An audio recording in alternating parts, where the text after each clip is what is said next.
Okay, the other day,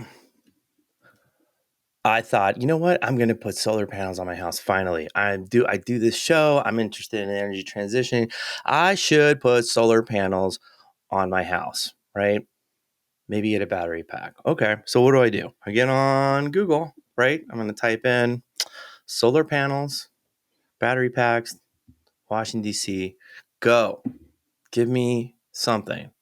And what I get is an overwhelming amount of vendor services, providers, builders, all kinds of stuff. And I'm like, and I instantly get that feeling of like, ugh, I don't want to do this. I don't have time to do this. So I can't imagine what it's like to be the CEO of a major corporation with like 10 different facilities, and I've just been given the mandate that I have to reduce our energy costs. I have to find some way to deal with the variability of energy spiking up and down. Costs are getting out of control. Where do I start? What do I do? He's going to do the exact same thing. He's going to get on Google and then start typing because he's never done this project before, and so he doesn't know where to start, right? VECKTA. In comes VECKTA. CEO Gareth Evans. This guy has the right approach to helping companies navigate their energy transitioning needs. This episode was pretty eye-awakening for me, and I'm really glad I got to meet Mr. Evans.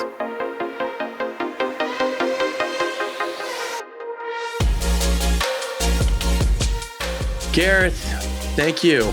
Thanks for coming by. Thanks for giving me some time to get to probe your mind on what it's like to do what you do. How you doing? How you feeling? Yeah, great. Thanks for having me, Ernesto. I'm not sure how much you want to probe this mind, but I'm excited to be here. Well, let's start with the problem that that VECKTA is solving or trying to address. Like, paint me the picture of what's going on in this world of energy transition and the marketplace you guys are in. Yep.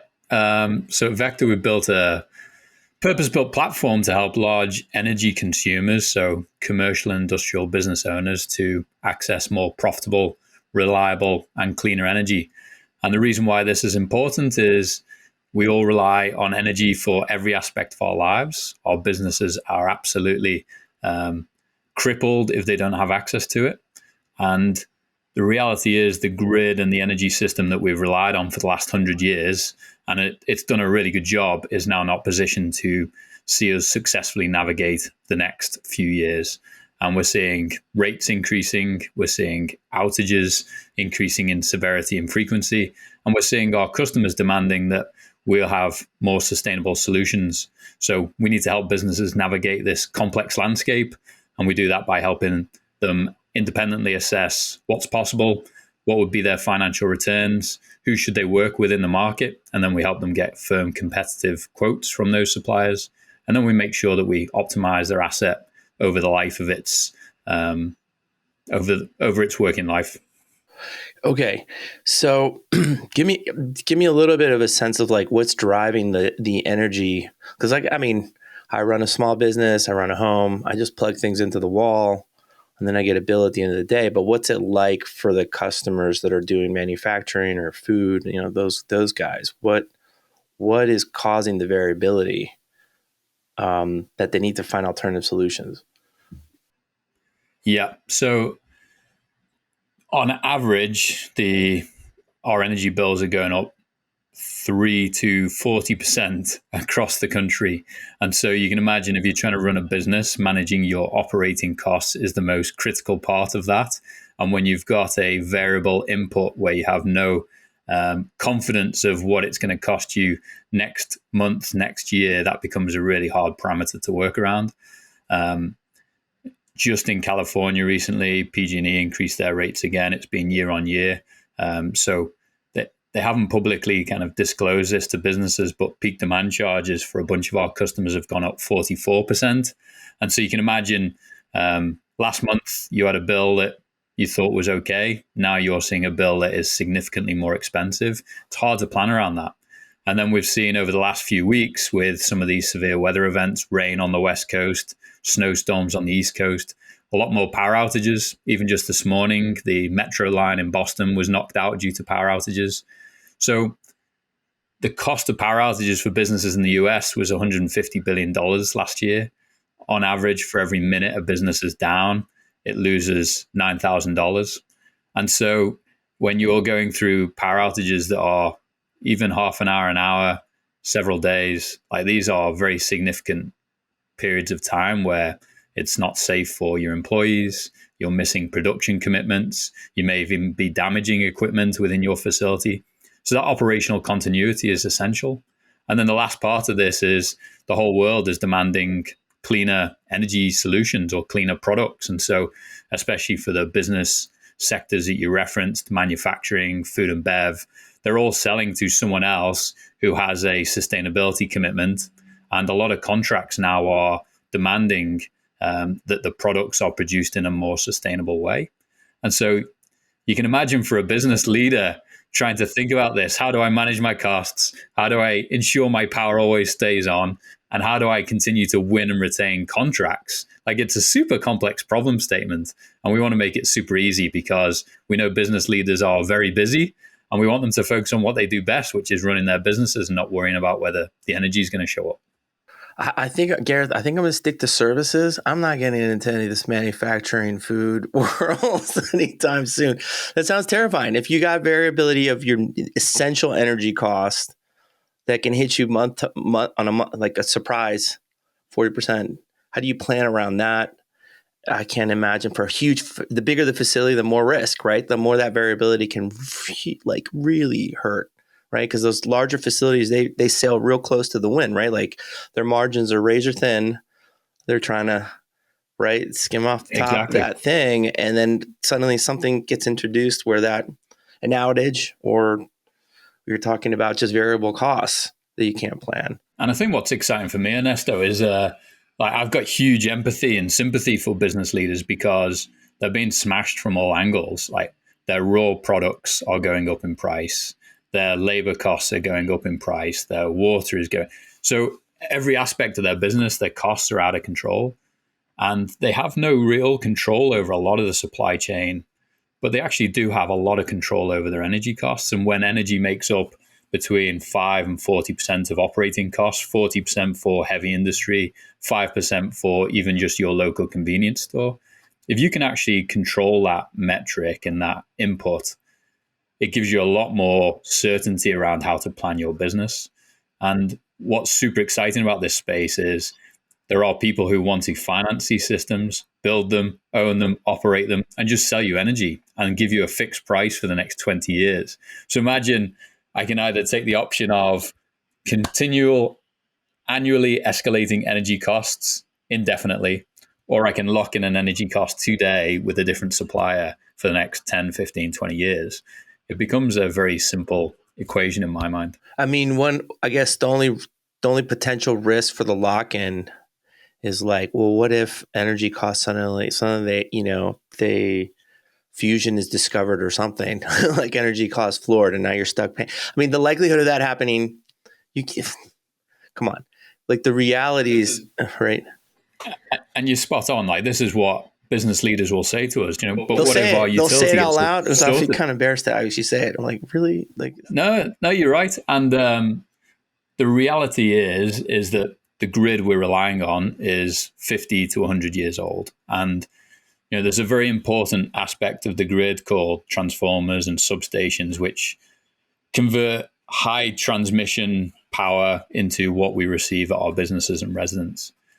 Those pieces of equipment have an average life of 20 to 30 years.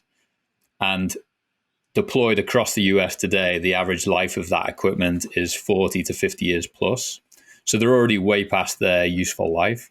So even just for us to keep the current grid operating efficiently, we've already overlooked the operations of that.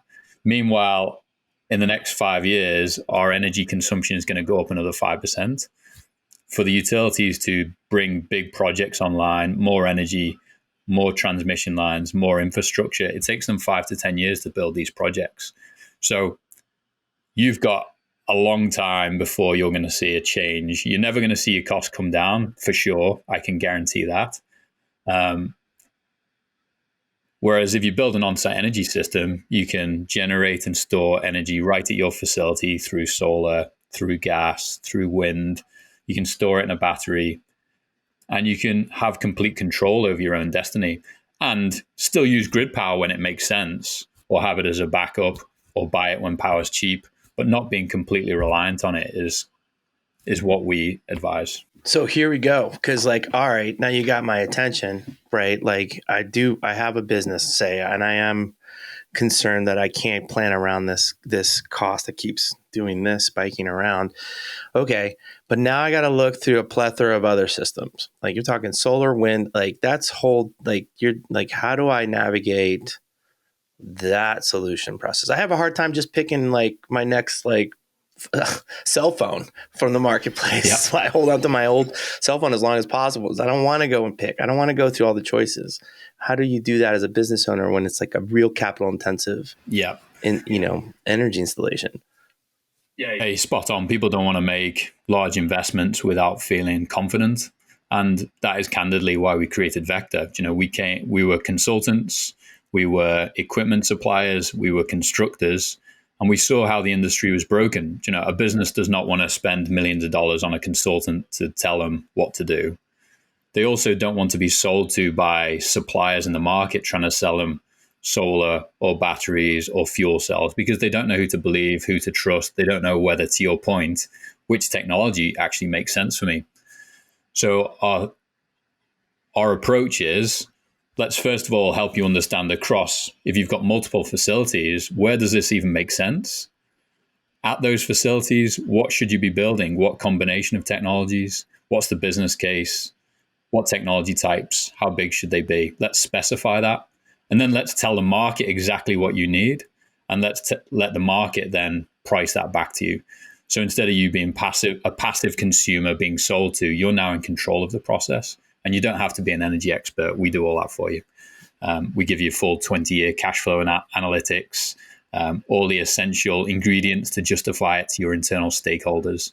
And we built all the processes, workflows, such that you speak the language of the industry without needing to be the expert. Okay. Wow. Okay. So let's say I'm a business owner and I get food's an area that I somewhat sort of understand. I have 3 or 4 facilities. I'm not a big player, but there's a significant acreage at these facilities, right? I'm processing something. So you're telling me I go into your system, and what's that sort of onboarding process like? Because am I going to just type in, well, these are my energy bills of the month for each of these facilities. This is how much land I own. Like, what are the essential ones that you're sort of wanting to help them collect? Because it sounds like you're organizing that for them as part of the process, right? Am I right? We know that the biggest barrier today is actually getting access to some of that data that you just described. So all we initially need from a customer is their business facility addresses. Then we pull about 5,000 different data points to be able to say to them, hey, Ernesto, out of those 4 facilities, one of them is a slam dunk. Don't waste your time on 2. The other one is on the bubble. So you don't even need my bill. I'm just typing in the address for the facility, and then you can. There's of course, there's data on everything, right? Your system can tell me which ones are the optimal for some solution approach to consider. Exactly. And then once we prioritize that site, then we'd like to get your energy bills. And we can easily give you a link that allows you to, as if you're logging into your utility provider, it then gives us access to your energy consumption profile. And that's it. We don't want you to be searching around your business looking for energy bills and a bunch of data. All we need to know is how much energy do you consume? What do you pay for it today? We can pull that from your utility. And then we need to know what your business priority is. Is it cost, resilience, emissions? If it's all the above, great. And then we look at all the different solution types and we actually recommend it to you. We're completely independent, so we're not trying to sell you anything. And if a business case doesn't pencil, we just had this situation with a customer in Europe, actually, where they're adamant that they wanted to buy a battery. And we ran the analysis and we said to them, don't waste your money. Like, it actually won't save you anything. that's fairly rare because most of the time these systems do pencil, but we actually don't want our customers to be chasing bad projects because it's bad for everyone. That's why you're going through the effort of trying to prioritize the location. You're going to go for the biggest bang for your buck, and then okay, wow. Okay, how, is it? I mean, is the system something I can just subscribe? Like, what's it like to subscribe to? Is it? Yeah, we ask our customers to pay a nominal platform access fee that gives them all the data, the insights, the intelligence, access to our marketplace. Because we don't want cost to be the barrier to entry, but we are saving our customers literally hundreds of thousands to millions of dollars potentially. So a small upfront investment shows us that they're committed to the process, that they want to actually proceed down this path. We don't want to waste each other's time, so we want them to buy into the process. But it's definitely less than hiring an employee or a consultant. That's what we want to beat in the market. And so, yeah, that's the process: is pay a platform access, and then you get access to all that data. So then the other side is it like you guys also have vetted suppliers, right? Tell me about the vetting that aspect, because you're also you don't want to waste their time either, right? Like you're trying to like help them, you're trying to match make some of this as the platform, right? And the consultants. Exactly. So we'll bring you at least three competitive quotes from the market from the best suppliers that match your project based on technology, finance model, duration, location, and we write essentially a request for proposal for you, which manages all your contractual risks, your financial obligations, make sure you have the right ask of the market. The suppliers really like this because their biggest competitor today is indecision from a customer because the customer doesn't believe what they're being sold. So the suppliers receive a bankable, viable project that's been vetted, designed, configured, endorsed by the customer. So it's worth them now spending time and effort chasing it. So that's where we're trying to strip cost out of the whole ecosystem because then everyone wins. Okay, Gareth, this is like, I mean, it sounds brilliant to me. How did you get into this line of work? How did this whole platform get started? Like, what was that like? Yeah, it's honestly been a wild ride and one that I wouldn't have predicted. The real catalyst was I spent 2 years in Iraq after the Gulf War. I was supporting the oil and gas industry to move into the region. And the reality that I saw was energy is truly the lifeblood of everything, and wars are fought over energy, and they always have been. And here we were unlocking some of the biggest oil and gas reserves in the world to feed our economies, and yet the local populace was surviving on 2 to 4 hours of power a day because their infrastructure had been decimated. And every morning we were showing these. Well, we had these security briefings from the U.S. military. We were staying on the U.S. military base in Basra. We had personal protection teams. We were getting mortar attacked most evenings. And one such morning, we were showing a video of a couple of guys who, when they attack the base, they have to video themselves because they then show that video to their customers to get paid. And I was expecting, these hardcore insurgent style people that we see in the media. And it was literally you and I out on a wet and cold windy night. And the translation to us was, man, I wish I wasn't here. I wish I was at home with the family. Whoosh. And it just showed like people want to meet their minimum lifestyle requirements. They need to be able to feed their families, have a roof over their head, have energy. And if we can't provide reliable, affordable energy, then the world crumbles very quickly. And so that's where my mission became, let's create affordable, reliable, clean energy for all. I was lucky enough to be working for the largest energy engineering firm in the world, Worley, and I had an amazing team of people who were telling me the trends of how the market was going and how on-site energy was going to be the big disruptor. And we incubated the idea of VECKTA for several years, tested it, trialed it, and then ultimately launched it in 2019. Wow, that's quite. I mean, that's quite a journey to get into this. I mean, you were doing business development at Worley. What's the name of that group? Yeah. So you you have experience making the deals happen. How did that translate now into being the CEO role in where you are now, right? Yeah, it's I'd say to anyone in any of their businesses, sales is a great skill to have. Influencing, um, empowering co-creation, bringing stakeholder groups together. Even to launch the business, we had to entrepreneurially convince people that we couldn't build this business within a corporation. It needed to be independent. It needed to be small, nimble, agile. It needed to disrupt an industry that's been around for 100 years. So had to convince people to give us money to go and do it. Had to convince the best minds in the world to join the team. And now we're every day trying to educate, build awareness, and encourage business leaders to take this step, because they've really never thought about energy ever.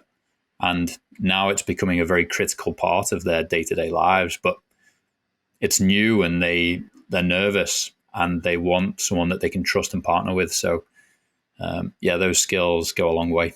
I mean, I think, there's definitely, I guess, pain in the marketplace. You're trying to okay, now we try to get to meeting people with the pain, motivation to change. But I bet also it's still difficult to do the marketing, right? Because you still got to be found by the right people at the right moment. What's that like? Because running a business, if you don't have some strong marketing, then your inbound sales channels sort of can dry. And then what happens, right? How do you keep the system going, right? Yeah, I'd say we freestyled marketing for a few years, doing the best we could do. Myself and Dan Roberts, our head of sales, neither of us marketing people, but I think we did a fairly solid job of building brand awareness through social media and through writing blogs and doing podcasts like this. But we've come to that conclusion that you just described, that now that we've proven that the market is in dire need of this and that we've got the product that the market needs, now it's about educating people and being on their radar for when they do need us. And so we just hired a marketing director, Sarah Riley. She's awesome. She's been in the industry for many years. She knows how our customers think. And yeah, this is a challenge. Like, large enterprises are typically slow to change and make decisions. So how do we constantly be there, show up, build trust, be the partner they want to go on this journey with? Because this isn't a one and done. For many, they've got tens, hundreds, thousands of sites. How do they do this in a very repeatable, scalable, trusted way that is defensible? And we want to make people look good in their organizations. So how do we make them, how do we celebrate them? How do we help them build their own social status? All of this is part of the process. And I don't think anyone in this industry is making energy fun, interesting, engaging. So we want to do that, because no one knows what a kilowatt is. They just want the power to come on when they want it. Still a struggle for me to understand, really grok it, as I say in tech, right? What that really means. But I wonder, what have you tried? So what have you tried? What I bet your own personal network over the years is probably what's feeding a lot of the potential business. But what have you tried to get beyond that circle of influence that you already have just from being in the business for so long? Yeah, there's been a few things that worked really well. I'd say referral partners, so people who already have a trusted relationship with our customers, whether they've done an energy efficiency study, whether they've been a consultant for that company. They don't do what we do, and they've already got the relationship, so we can either support them to expand their services, or they refer us in, and then we do a referral agreement. That's worked really well. We've been a part of several accelerator stroke incubation processes to really build that network. And a great example of this is we're part of a program called Launch Alaska several years ago.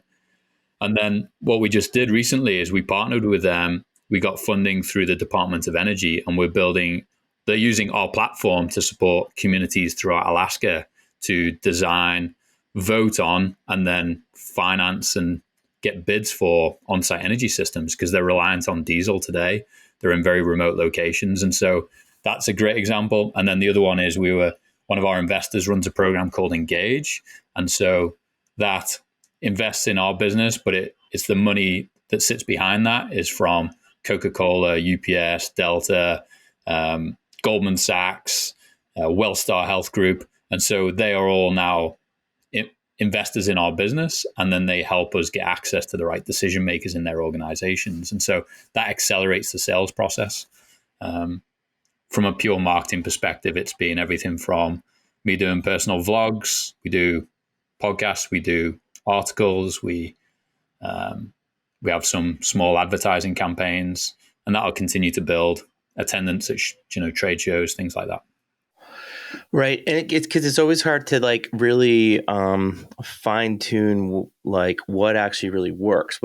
What tracks back to then like an actual relationship, especially the better the marketing, the harder it is to actually, you always want to try to quantify it, but it's like, it's hard to pinpoint exactly what motivated somebody to remember that, like, oh yeah, what about that company? We should check out that company, VECKTA. Let me ask you a question. I had a guy on the show who was doing for the Archdiocese. He's like a small consulting group that was installing major solar panels throughout the Catholic ecosystem. Really? Yeah, he was on the show. I'm happy to make an introduction, but I wonder what's that like with him? Is that a competitor, or is that somebody that could help? You could leverage work together. Like he's interested in just making these projects actually happen, deliver, and he's doing a lot of the internal, calculations and so forth. But to scale his thing. Yeah, we see ourselves as being the Switzerland of the industry, like the independent fulcrum point. So we don't see anyone really as a competitor, like people who are deploying these systems. We want them to be suppliers in our marketplace. We want to give them access to great projects. If he is a solar developer and now he's been asked to start thinking about batteries or EV chargers and he doesn't know how to approach it, we've got the analytics that sits behind that can help him design those systems. We can help him source that equipment. We can help him get access to capital to finance the systems. So many of the players in the market provide one or two of the services needed. Either they construct, they provide equipment, or they provide capital. Very few provide all three. So even on the supply side, we can help people fill in the gaps where they don't like to play, and just help them be more efficient. So if I'm a good project, if I have a small consultancy project management, and I know how to crunch the numbers, and I have a couple of guys that might help with the financing, but I don't build, I don't do that. And, and I know my area, let's say my region is this East Coast or the Washington, DC area. If somebody comes to me from a different part of the country, that's like, is it like playing in a totally different sandbox? I'd probably turn that business away, right? I'd probably be like, Yeah, especially from an installation perspective, it's very local, very regional. There's very few good national players. And so you're right. If you're trying to do a project in California versus Florida, it's very likely that your suppliers are going to be quite different. So that's where we want people to have access to a large network to ensure that you're getting the right partner. What happens if out of the 3 competitive bids that come through, none of them really resonate for some reason?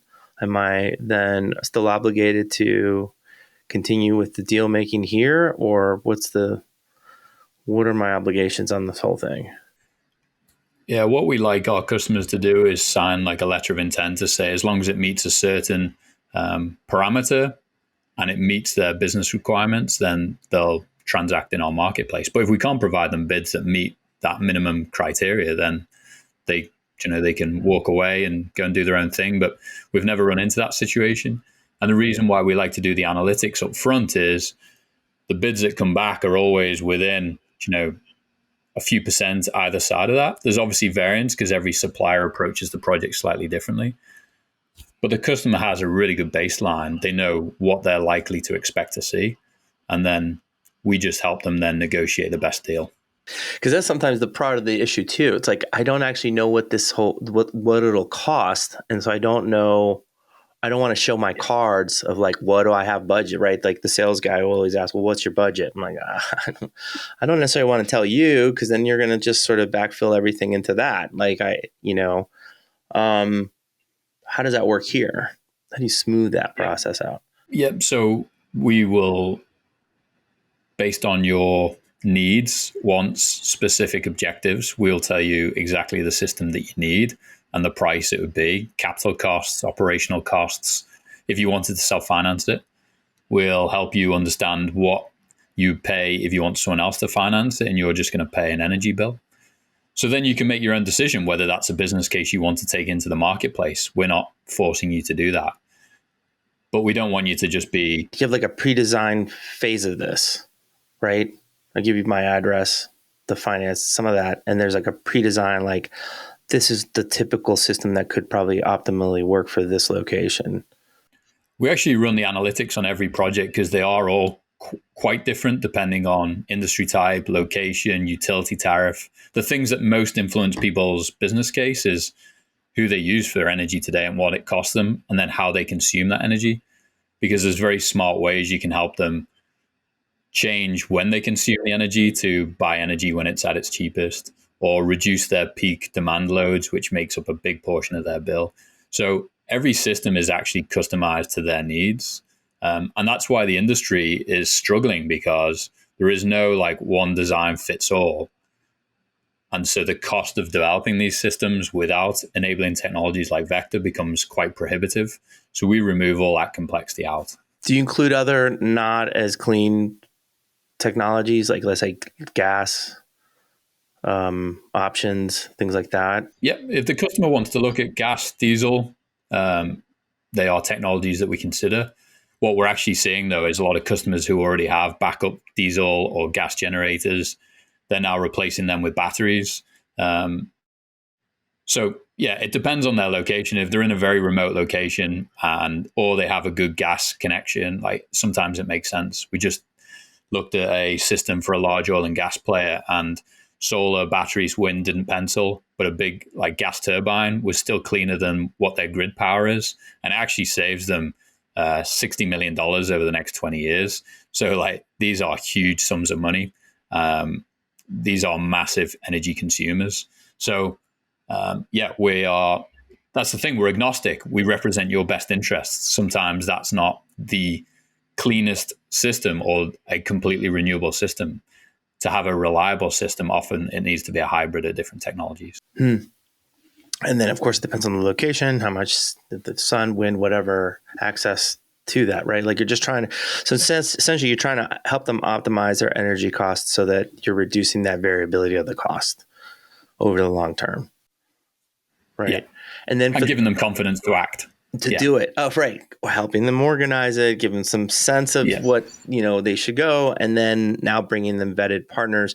That vetting process, that's interesting. So if I was if I was a battery manufacturer, a small one for like a component or something, maybe a heat pump thing, but I only work in like New England, what's it like on that side? What am I up against to get into the VECKTA system?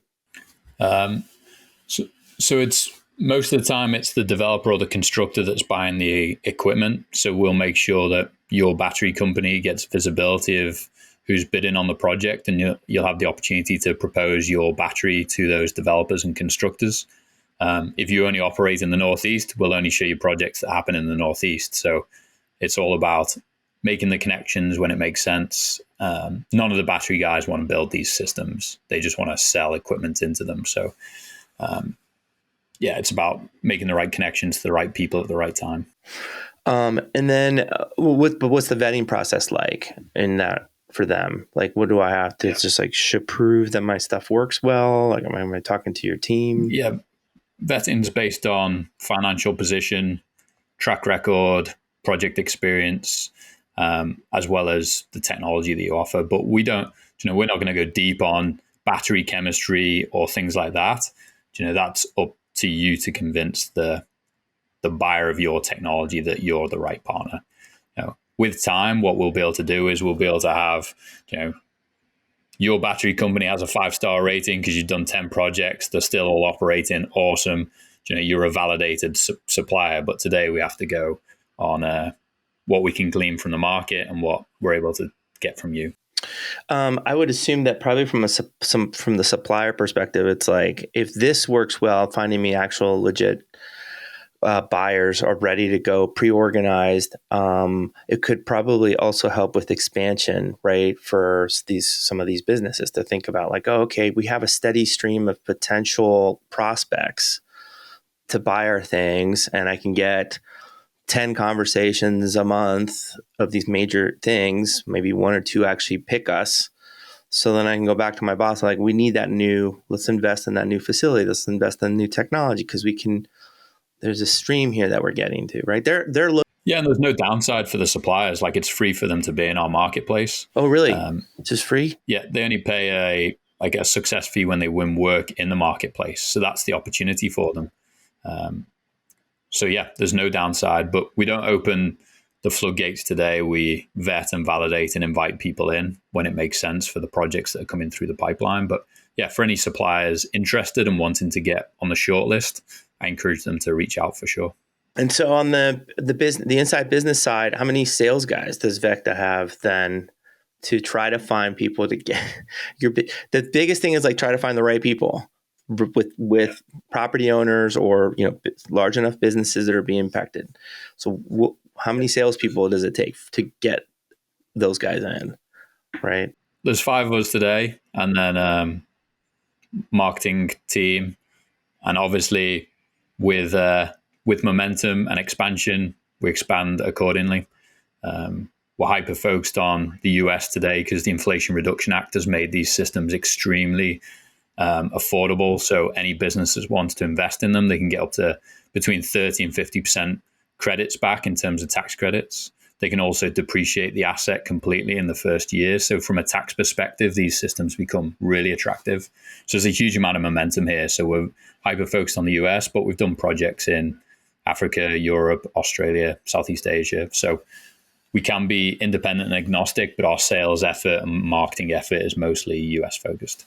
What sectors have you seen the biggest growth? Like, what are the types of businesses that are, like, I guess, most in pain, perhaps somewhere in California? Mainly manufacturing, food and bev, healthcare organizations. These are typically businesses that have made a sustainability commitment and now they don't have a clue how to get there, or they're struggling to figure out how to do it, or they're being asked to by the supply chain to provide their products to meet certain sustainability metrics. These are also businesses that operate on fairly lean margins, and they're big energy consumers, and so they need reliable, cost-effective power. So they're the big focus areas, and there's lots of these businesses ranging from packaging companies to cold storage to winemakers to grocery stores. Like, the opportunities are almost overwhelming. Sometimes every building you look at is a potential customer. So when you go for I know you're an avid bike rider. Do you go for bike rides and you see a big piece of property? You're like, man, we can we just get a? I like being in the hills, and I look down at the rooftops of buildings, going, why is that bare? Why isn't it covered in solar panels? Yeah, interesting. And then I guess you also do you bring third-party financers? I mean, I would assume like Exactly. the equipment leasing financing guys of the world could also be interested in this type of marketplace, right? Yeah. Not too many of our customers actually want to put their own capital. Why is that? More and Why more is do that? now with the Right. more and more do now with the tax credits. It's become very attractive. But yeah, most people actually would prefer someone else to finance, build, and own the system, and then just sell them the energy back. And so, yeah, we've got loads of capital providers in the marketplace. They're all dying to invest in these systems. They see them as being really good investments. So, yeah, our customers actually don't have to pay a penny for the system. That's a pretty exciting prospect. I mean, look, wait. See, we should. I mean, I feel like that should be the highlight reel. We don't. They don't have to pay a penny for the system. Just put in some effort and time. Somebody else builds it. Somebody else brings it. Somebody else puts it on your roof, and then you get your predictable energy needs. Exactly. And somebody else owns the equipment, and they get whatever profit they're making on top of that. It's theirs. Yeah. And we'll just help you make sure that you negotiate the right terms of that agreement, that you've got the right contract duration, that at the end of the contract that you've got the ability to buy out the system or have it taken away, or whatever the outcome is that you want. But ideally, it's at the end of the term, the system's yours to use as you see fit. These are long-term assets, and I think that's the mindset we want businesses to take. Is this isn't an investment into something that disappears. Like, this is a physical asset that actually grows your enterprise value. See it as an investment. Right. The capital that's in that system that helps your business run more efficiently, more predictably, right? That's all. We see payback periods of anywhere from 1 to 4 years. And so if you can pay off the system in the first year and you've got it for 20 years, you're kind of in the money. And that's, for people who want to self-finance, that's the opportunity.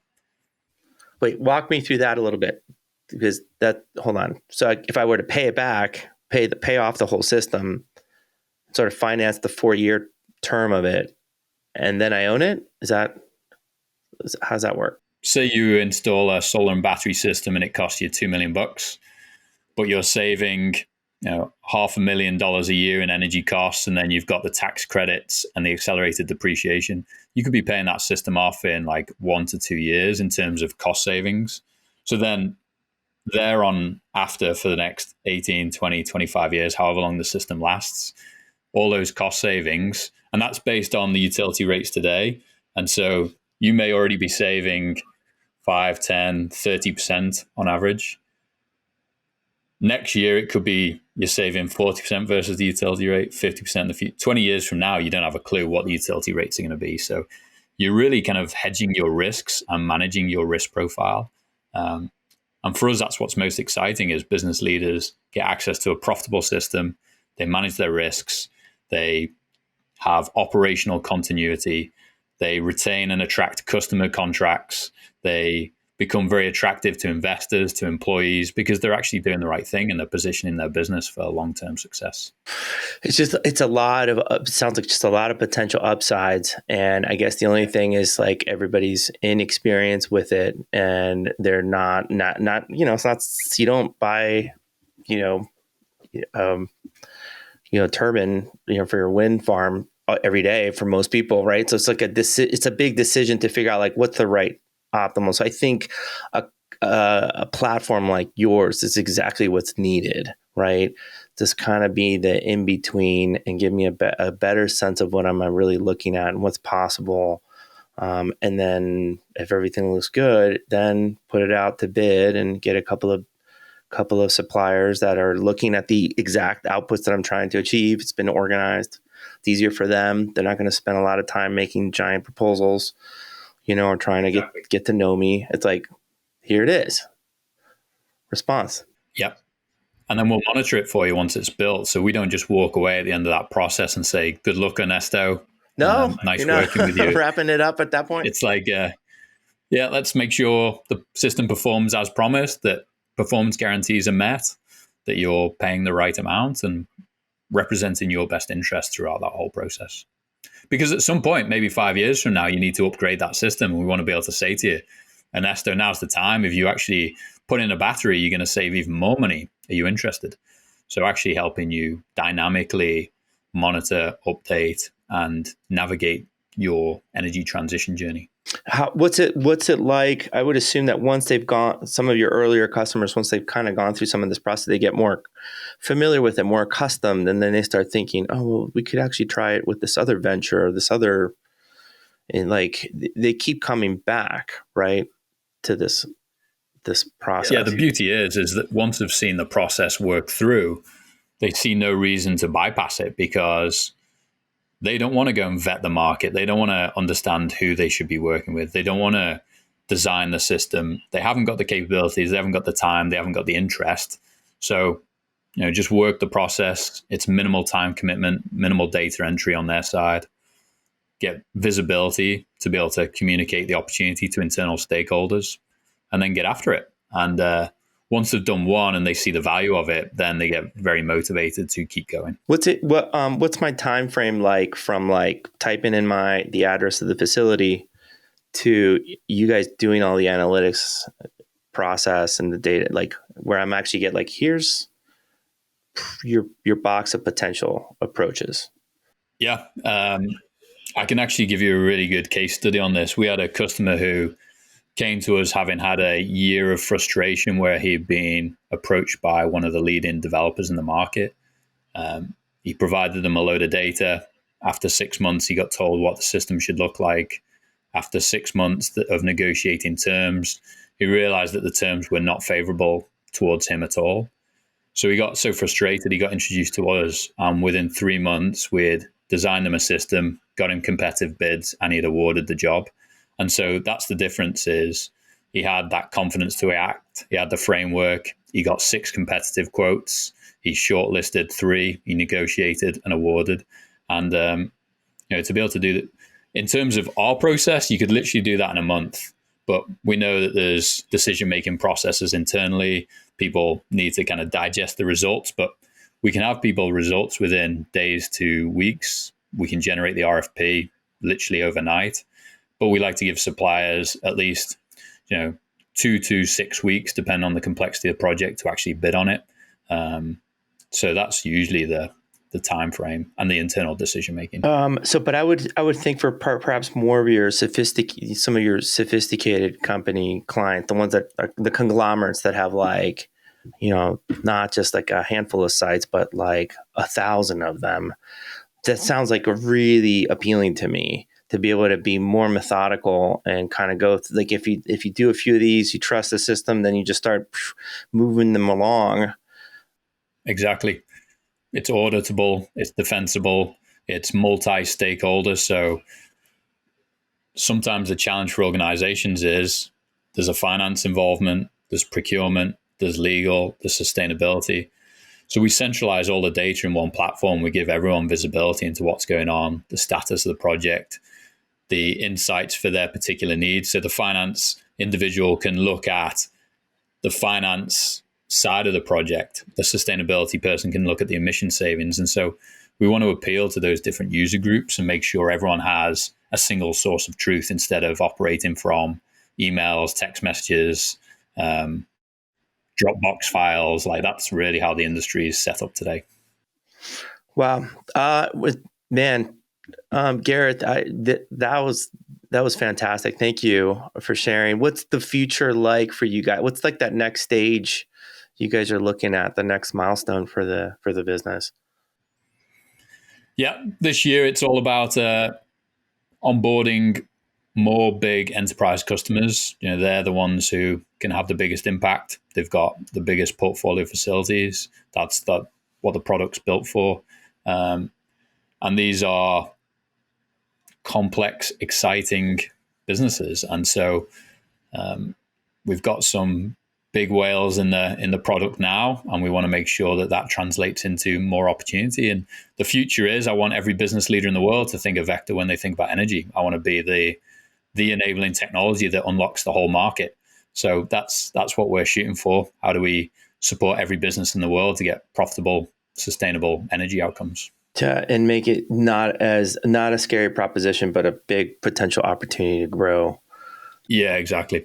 Yeah, the big feature we're working on right now is actually help supporting businesses to roadmap their path to whatever their commitment is, net zero, carbon neutrality, and actually being able to move projects around interactively and say, if I only had, 5 million to spend this year, what projects should be prioritized? Next year, what projects come next? So they can actually see the stackable journey to their goals.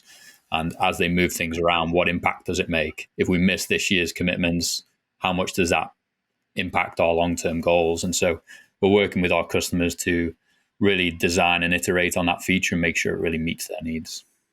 Right, because I'm still like can't like some of the commitments that some of these companies have put out, and I'm just like, did they really think this through, or are they just stating it like I'm pretty sure they thought through some of it, or they think they thought through it, but it's like it's always a problem of like you don't know what you don't know, right?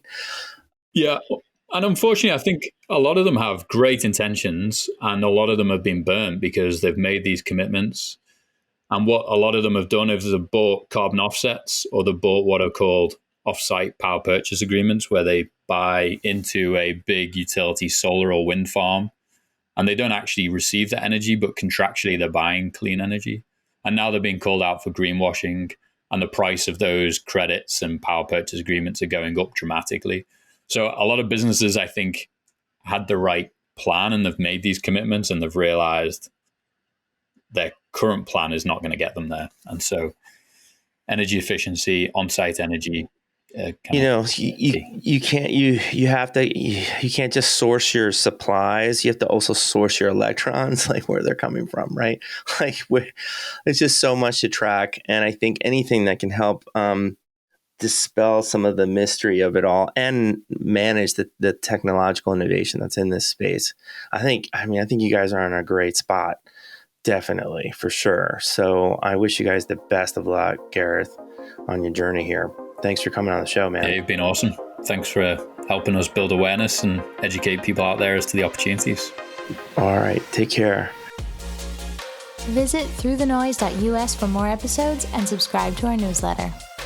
This show is produced by Through the Noise Consulting, uniting external communications and internal IT functions to ensure data and privacy are protected while creating innovative communications platforms. Want to start your own podcast? We can help. Visit getthroughthenoise.com to learn more.